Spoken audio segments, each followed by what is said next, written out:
This was a sign that diplomatic efforts to stop the fighting across Syria's front lines have so far failed. Government warplanes resumed airstrikes on the rebel-held district of eastern Ghouta. A temporary truce was in place there, one of two fronts where there was a halt to the fighting for less than a week. It has now expired. The opposition demanded that the partial ceasefire should include the divided city of Aleppo, which has been the main battleground for almost 2 weeks. That didn't happen, and many in the opposition believe the government and its backers are not serious about peace. The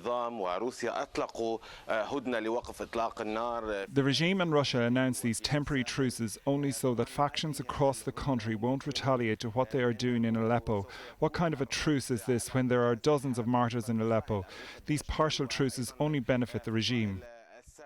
Rebels are fighting for their survival in Aleppo. A coalition of groups fighting under the name Fatah Halab, or Aleppo Conquest, managed to push from their position in the western countryside into government-controlled territory in the city.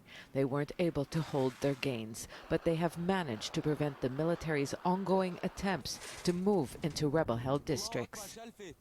The Russian government is blaming what it calls attacks by al-Nusra fighters who are linked to al-Qaeda for disrupting a plan that would have extended the truce to Aleppo by May the 3rd. But even before this statement, it was clear that silencing the guns in the divided city will not be easy. On Tuesday, Russia's Foreign Minister Sergei Lavrov repeated a long-running accusation that the moderate rebels have still not disassociated themselves from al-Nusra.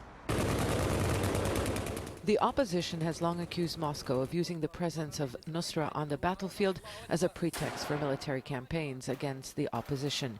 The rebels have already lost ground in the northern countryside. They now risk being besieged in the city. If that happens, their heartland in the north will be cut off from the rest of their territories and the border with Turkey. Zeina, Khodr, Jazeera, Gaziantep.